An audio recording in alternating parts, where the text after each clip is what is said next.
Assalamualaikum warahmatullahi wabarakatuh. Perkenalkan, kami dari kelompok 6 ingin mempresentasikan tentang sistem pendidikan nasional dan implementasi, yaitu beranggotakan 1. Rahmadita Sofiani, kedua Faik Hisham Hartanto, ketiga Nur Fadria, keempat Malihah Idhihar Salsabila, kelima Cornelia Aprilia Agatha, keenam Anissa Gatun Nuari Putri. Next. A. Latar belakang pembaharuan sistem pendidikan nasional. B. Sistem pendidikan nasional. C. Penyelenggaraan sistem pendidikan nasional. Ke-1. Satuan jalur pendidikan.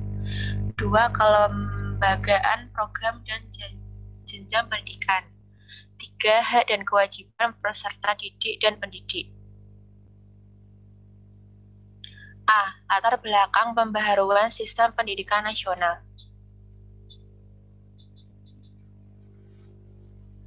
Masalah pendidikan nasional kita telah beberapa kali mengalami pembaharuan kurikulum, mulai dari kurikulum 1994 sampai kurikulum tingkat satuan pendidikan atau kurikulum 2006. Hal ini menunjukkan bahwa kurikulum sebelumnya masih belum cukup bagus untuk menjawab tentang kerja sekarang ini. Di antaranya berkaitan dengan masalah relevasi atau kesesuaian antara pendidikan dengan kebutuhan masyarakat dan pembangunan. Sistem pendidikan nasional senantiasa harus dikembangkan sesuai dengan kebutuhan dan perkembangan yang terjadi, baik tingkat lokal, nasional, maupun global. Pemerintahan menggagas tentang kurikulum tingkat satuan pendidikan sebagai tindak lanjut kebijakan pendidikan dalam konteks otonomi daerah dan desentralisasi. Pemerintahan berharap melalui kurikulum tingkat satuan pendidikan ini, masalah ketidaksesuaian antara pendidikan dengan kebutuhan masyarakat dan pembangunan segera teratasi. Kurikulum tingkat satuan pendidikan merupakan kurikulum yang dikembangkan sesuai dengan satuan pendidikan, potensi sekolah atau daerah, karakteristik sekolah atau daerah, sosial budaya masyarakat setempat, dan karakteristik peserta didik, mulai 2006. Faktor yang sangat menentukan dalam pelaksanaan kurikulum adalah tenaga pendidikan atau guru. Menurut Undang-Undang Nomor 14 Tahun 2005, Pasal 1 Ayat 1, guru adalah pendidik profesional dengan tugas utama mendidik, mengajar, membimbing, mengarahkan, melatih, menilai, dan mengevaluasi peserta didik pada pendidikan anak usia dini, jalur pendidikan formal, pendidikan dasar, dan pendidikan menengah. Undang-Undang Nomor 20 Tahun 2003 tentang Sistem Pendidikan Nasional saat ini saat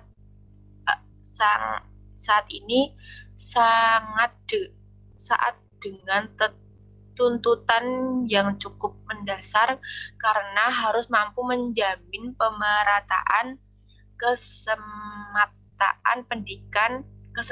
pendidikan, peningkatan mutu serta relevansi dan efisiensi manajemen pendidikan untuk menghadapi tantangan sesuai dengan tuntutan perubahan kehidupan lokal, nasional, dan global. Salah satu komponen penting dari sistem pendidikan nasional adalah kurikulum, karena kurikulum merupakan komponen pendidikan yang dijadikan acuan oleh setiap satuan pendidikan, baik oleh pengelola maupun penyelenggaraan, khususnya guru.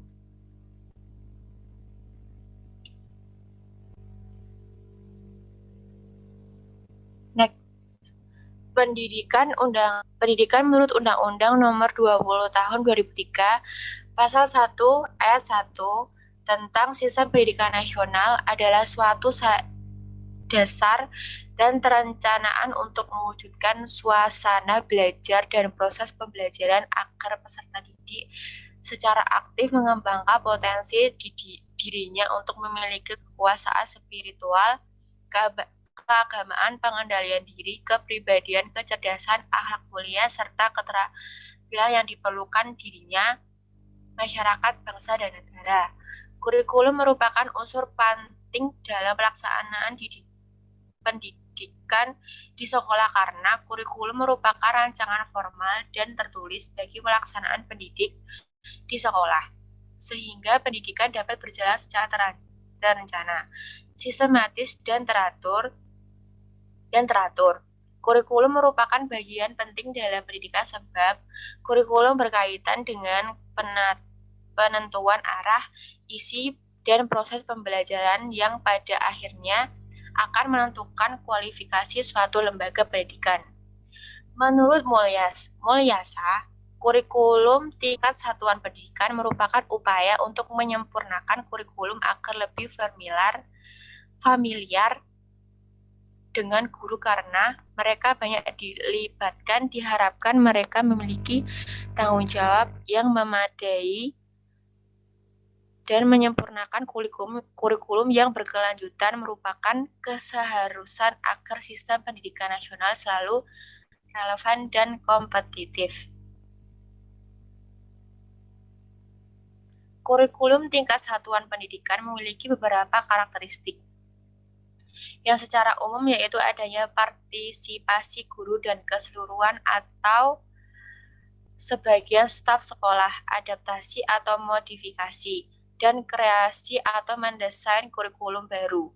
Perpindahan tanggung jawab dari pusat, proses berkelanjutan yang melibatkan masyarakat dan ketersediaan struktur pendukung. Pada dasarnya, tujuan kurikulum tingkat satuan pendidikan adalah bagaimana membuat guru lebih aktif dalam mengembangkan rencana pelaksanaan pembelajaran dan pelaksanaan pembelajaran.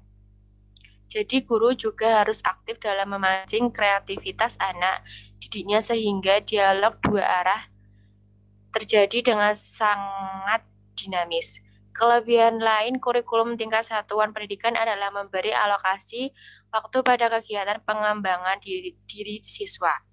Siswa tidak hanya mengenali teori tetapi terlibat dalam sebuah proses pengalaman belajar.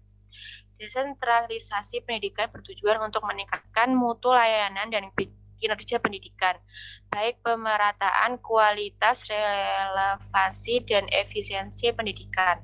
Selain itu, desentralisasi juga dimaksudkan untuk mengurangi beban pemerintahan pusat yang berlebihan, mengurangi kemacetan pemerintahan pusat yang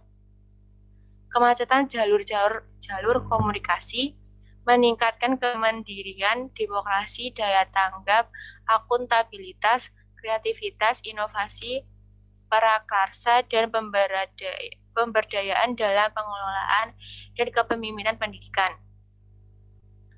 Pembuatan kurikulum dalam kurikulum tingkat satuan pendidikan masih dilakukan oleh pemerintahan pusat dengan kurikulum standar yang berlaku secara nasional.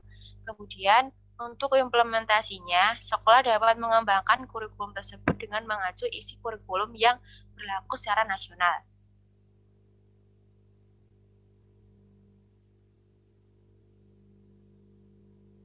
Dilanjutkan oleh Faik.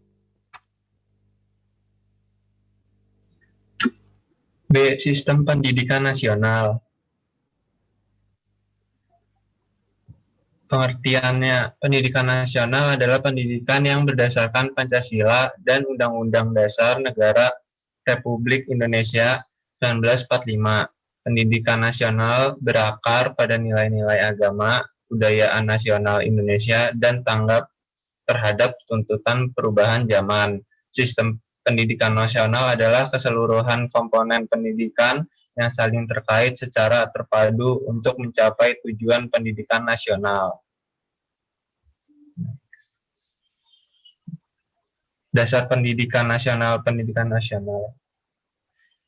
di Indonesia berdasarkan pada Pancasila dan UUD 1945. Pancasila adalah dasar negara Indonesia yang merupakan rumusan dan pedoman kehidupan berbangsa dan bernegara bagi seluruh rakyat Indonesia. UUD 1945 adalah hukum dasar tertulis atau landasan konstitusional pemerintah negara Republik Indonesia saat ini. Tujuan pendidikan nasional di Indonesia mempunyai tujuan berkembangnya potensi peserta didik. Tujuan pendidikan nasional di Indonesia terdiri dari satu, menjadi manusia yang beriman dan bertakwa kepada Tuhan. Dua, berakhlak mulia. Tiga, sehat. Empat, berilmu. Lima, cakap. 6. Kreatif. 7. Mandiri. 8. Menjadi warga negara yang demokratis. 9. Bertanggung jawab.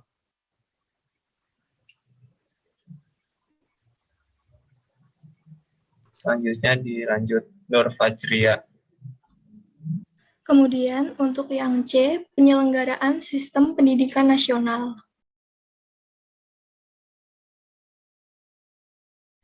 Prinsip penyelenggaraan pendidikan menurut Pasal 4 Undang-Undang Nomor 20 Tahun 2003 tentang Sistem Pendidikan Nasional adalah sebagai berikut. Yang pertama, pendidikan diselenggarakan secara demokratis dan berkeadilan, serta tidak diskriminatif dengan menjunjung tinggi hak asasi manusia, nilai keagamaan, nilai kultural, dan kemajemukan. Kemudian yang kedua, pendidikan diselenggarakan sebagai satu kesatuan yang sistemik dengan sistem terbuka dan multimakna. Yang ketiga, pendidikan diselenggarakan sebagai suatu proses pembudayaan dan pemberdayaan peserta didik yang berlangsung sepanjang hayat. Yang keempat, pendidikan diselenggarakan dengan memberi keteladanan, membangun kemauan, dan mengembangkan kreativitas peserta didik dalam proses pembelajaran. Yang kelima, pendidikan diselenggarakan dengan mengembangkan budaya membaca, menulis, dan berhitung bagi segenap warga masyarakat. 6. Pendidikan diselenggarakan dengan memberdayakan semua komponen masyarakat melalui peran serta dalam penyelenggaraan dan pengendalian mutu layanan pendidikan. Pendidikan nasional yang ditetapkan dalam Undang-Undang Nomor 2 Tahun 1989 mengungkapkan prinsip-prinsip sebagai suatu sistem, yaitu yang pertama, berakar pada kebudayaan nasional dan berdasarkan Pancasila dan Undang-Undang Dasar 1945, serta melanjutkan dan meningkatkan pendidikan P4. Kedua, merupakan satu keseluruhan dan dikembangkan untuk ikut berusaha mencapai tujuan nasional, yaitu memajukan kesejahteraan umum, mencerdaskan kehidupan bangsa, demi terwujudnya masyarakat yang adil dan makmur berdasarkan Pancasila. Yang ketiga, mencakup jalur pendidikan sekolah maupun jalur pendidikan luar sekolah. Kemudian yang keempat, mengatur bahwa jalur pendidikan sekolah terdiri atas 3 jenjang utama, yaitu pendidikan dasar, pendidikan menengah, dan perguruan tinggi yang masing-masing terbagi pula dalam tingkatan.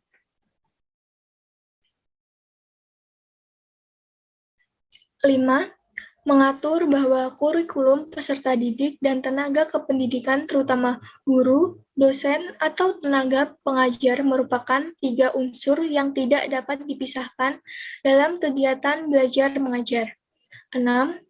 Mengatur secara terpusat, namun penyelenggaraan satuan dan kegiatan pendidikan dilaksanakan secara tidak terpusat. 7. Menyelenggarakan satuan dan kegiatan pendidikan sebagai tanggung jawab bersama antara keluarga, masyarakat, dan pemerintah. Kemudian 8, mengatur bahwa satuan dan kegiatan pendidikan yang diselenggarakan oleh pemerintah dan masyarakat berkedudukan serta diperlukan dengan penggunaan ukuran yang sama.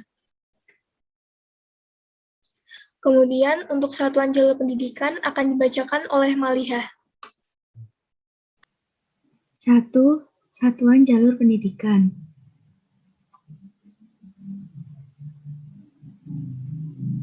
Next. Satuan pendidikan adalah kelompok layanan pendidikan yang menyelenggarakan pendidikan pada jalur formal, non-formal, dan informal pada setiap jenjang dan jenis pendidikan. Pengertian jalur pendidikan menurut Pasal 1 Angka 7 Undang-Undang Nomor 20 Tahun 2003 tentang Sistem Pendidikan Nasional adalah wahana yang dilalui oleh peserta didik untuk mengembangkan potensi diri dalam suatu proses pendidikan yang sesuai dengan tujuan pendidikan. Jalur pendidikan terdiri dari yang pertama, pendidikan formal merupakan jalur pendidikan yang terstruktur dan berjenjang yang terdiri dari pendidikan dasar, pendidikan menengah, dan pendidikan tinggi. Yang kedua, pendidikan non-formal merupakan jalur pendidikan di luar pendidikan formal yang dapat dilaksanakan secara terstruktur dan berjenjang. Yang ketiga, pendidikan informal merupakan jalur pendidikan keluarga dan lingkungan. Satuan pendidikan memiliki kode pengenal yang bersifat unik dan dapat membedakan satu sekolah dengan sekolah lainnya yang disebut NPSN atau Nomor Pokok Sekolah Nasional. NPSN ditetapkan oleh PDSP dan diberikan kepada satuan pendidikan melalui Dinas Pendidikan Kabupaten atau Kota di seluruh wilayah Indonesia dan sekolah Indonesia di luar negeri. 2. Jenis pendidikan. Menurut Pasal 1 Angka 9, Undang-Undang Nomor 20 Tahun 2003 tentang Sistem Pendidikan Nasional adalah kelompok yang didasarkan pada kekhususan tujuan pendidikan suatu satuan pendidikan. Jenis pendidikan ini meliputi yang pertama, pendidikan umum, merupakan pendidikan dasar dan menengah yang mengutamakan perluasan pengetahuan yang diperlukan oleh peserta didik untuk melanjutkan pendidikan ke jenjang yang lebih tinggi. Yang kedua, pendidikan kejuruan, merupakan pendidikan menengah yang mempersiapkan peserta didik terutama untuk bekerja dalam bidang tertentu. Yang ketiga, pendidikan akademik, merupakan pendidikan tinggi program sarjana dan pasca sarjana yang diarahkan terutama pada penguasaan disiplin ilmu pengetahuan tertentu. Yang keempat, pendidikan profesi, merupakan pendidikan tinggi setelah program sarjana yang mempersiapkan peserta didik untuk memiliki pekerjaan dengan persyaratan keahlian khusus.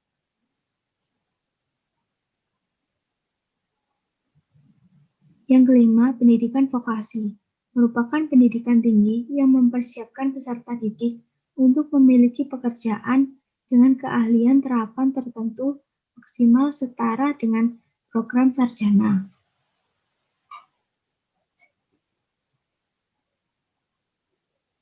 Yang keenam, pendidikan keagamaan, merupakan pendidikan dasar menengah dan tinggi yang mempersiapkan peserta didik untuk dapat menjalankan peranan yang menuntut penguasaan pengetahuan tentang ajaran agama dan atau menjadi ahli ilmu agama.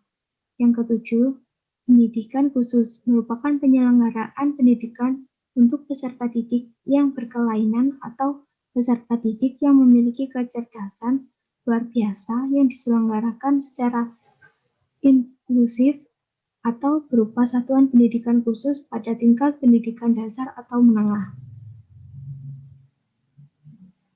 Yang selanjutnya, kedua, kelembagaan program dan jenjang pendidikan akan dilanjutkan oleh Cornelia. Kedua yaitu kelembagaan program jenjang pendidikan.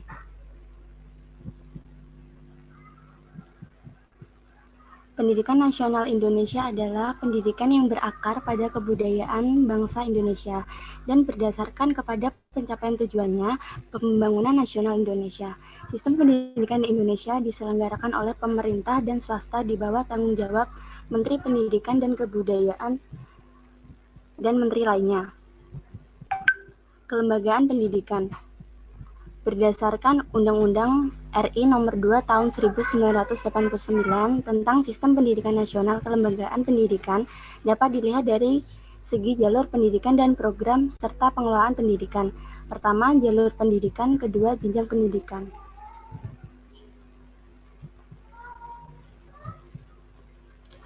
Satu, jalur pendidikan. Jalur pendidikan. Sekolah merupakan pendidikan yang diselenggarakan di sekolah melalui kegiatan belajar mengajar secara berjenjang dan bersinambungan, atau pendidikan dasar, pendidikan menengah, dan pendidikan tinggi dan bersifat formal. Jalur pendidikan luar sekolah merupakan pendidikan yang bersifat kemasyarakatan yang diselenggarakan di luar sekolah melalui kegiatan belajar mengajar yang tidak berkesinambungan. Contohnya kepramukaan, berbagai kursus, dan lain-lain. PLS tidak bersifat tidak formal, yang artinya tidak ada keseragaman pola yang bersifat nasional dan modelnya sangat beragam. 2. Jenjang pendidikan. Suatu tahap dalam pendidikan berkelanjutan yang diterapkan berdasarkan tingkat perkembangan peserta didik serta keluasan dan kedalaman bahan pengajaran atau Undang-Undang RI Nomor 2 Tahun 1989 Bab 1 Pasal 1 Ayat 5. Sebagai persiapan untuk memasuki pendidikan dasar diselenggarakan kelompok belajar yang disebut pendidikan prasekolah dalam Undang-Undang RI Nomor 2 Tahun 1989 Bab 5 Pasal 2.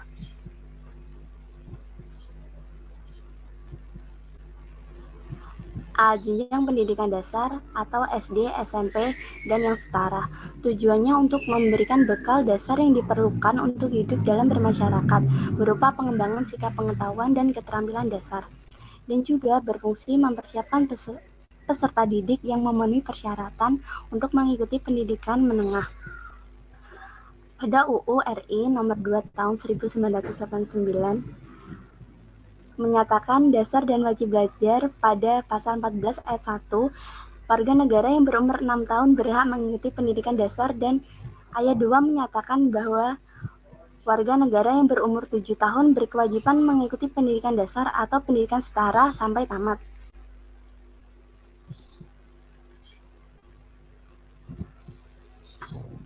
B. Pendidikan menengah SLTA dan yang setara. Pendidikan ini lamanya 3 tahun setelah pendidikan dasar.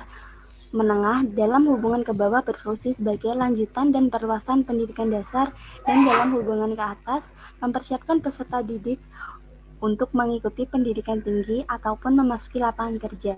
Pendidikan menengah terdiri atas pendidikan menengah umum, pendidikan menengah kejuruan, dan pendidikan menengah luar biasa, pendidikan menengah kedinasan, dan pendidikan menengah keagamaan.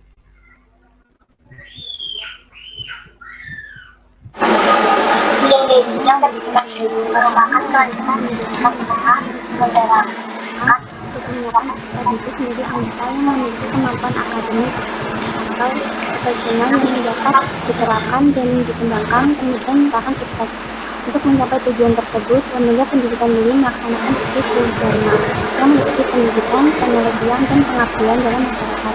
Contohnya universitas, politeknik, institut, sekolah tinggi, dan akademi.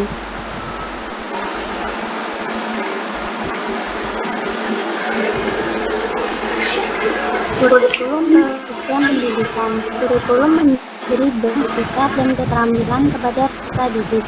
Kurikulum yang mengandung aspek kesatuan nasional, memberikan bekal kesadaran dan kesatuan nasional, semangat kebangsaan, kesetiaan sosial, serta mempertebal rasa cinta tanah air yang disebut kurikulum nasional.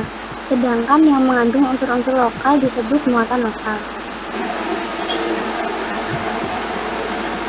Kurikulum nasional. Tujuan pendidik nasional dinyatakan dalam Undang-Undang RI Nomor 2 Tahun 1949 Pasal 3, yaitu A. Terwujudnya bangsa yang cerdas, B. Manusia yang utuh, beriman dan bertakwa kepada Tuhan Yang Maha Esa, C. Berbudi pekerti luhur, D. Terampil dan berpengetahuan, E. Sehat jasmani dan rohani, F. Berkepribadian yang mantap dan mandiri, G. Bertanggung jawab pada kemasyarakatan dan kebangsaan. Ciri-ciri kurikulum nasional. A. Diberikan pada setiap macam kesatuan pendidikan di seluruh Indonesia. B. Ditetapkan oleh pemerintah. C. Tujuannya untuk menggalang kesatuan nasional dan pengendalian isu pendidikan secara nasional.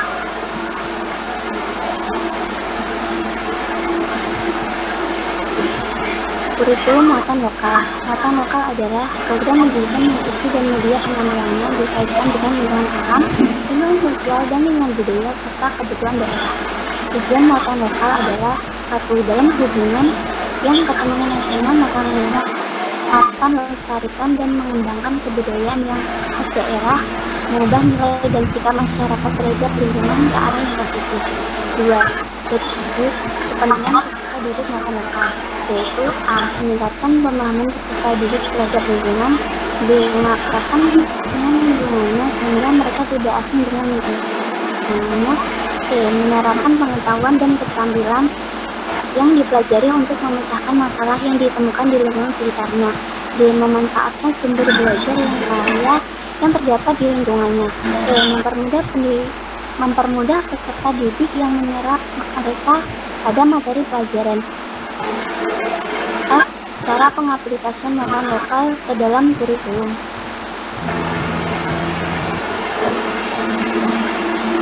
Selanjutnya, hak dan kewajiban peserta didik dan pendidik yang akan dikenakan oleh ANSA. Yang ketiga, hak dan kewajiban peserta didik dan pendidik.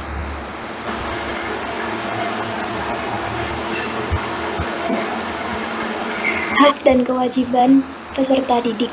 Dalam dunia pendidikan, seringkalinya tidak terpenuhi hak dan kewajiban peserta didik karena kurangnya biaya atau lain hal sebagainya. Oleh karena itu, ketentuan mengenai hak dan kewajiban peserta didik diatur dalam Undang-Undang Nomor 20 Tahun 2003 tentang Sistem Pendidikan Nasional, seperti Pasal 12. Setiap peserta didik pada setiap satuan pendidikan berhak 1. Mendapatkan pendidikan agama sesuai dengan agama yang dianutnya dan diajarkan oleh pendidik yang seagama. 2.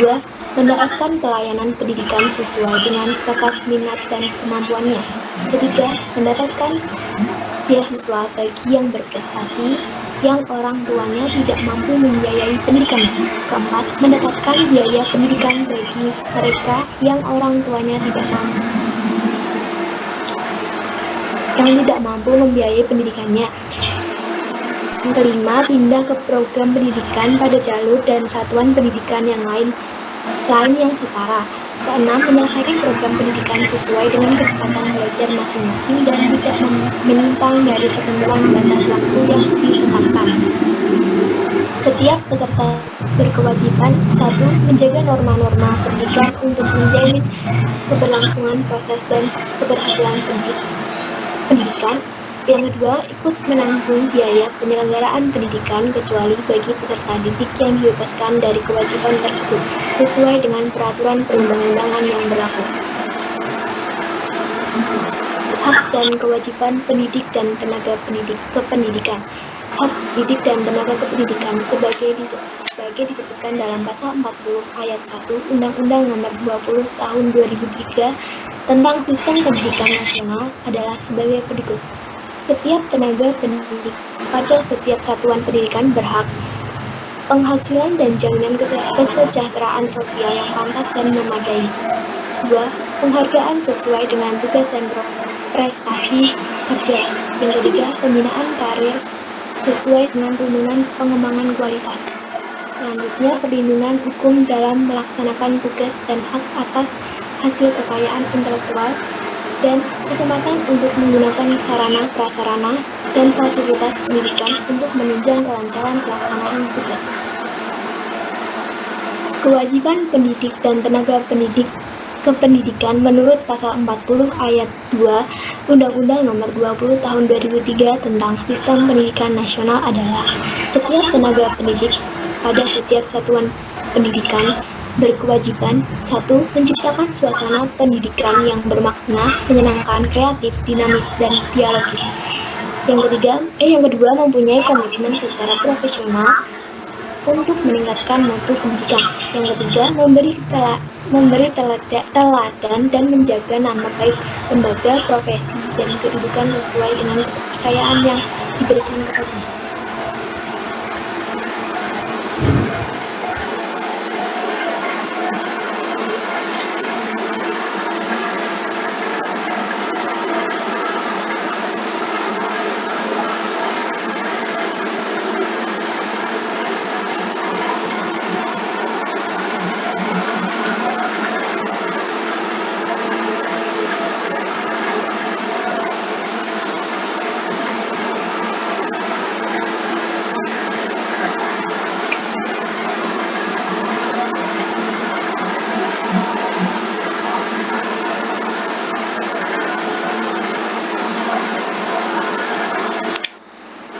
Sekian dari presentasi kelompok kami. Bila ada salah kata, mohon maaf. Wassalamualaikum warahmatullahi wabarakatuh.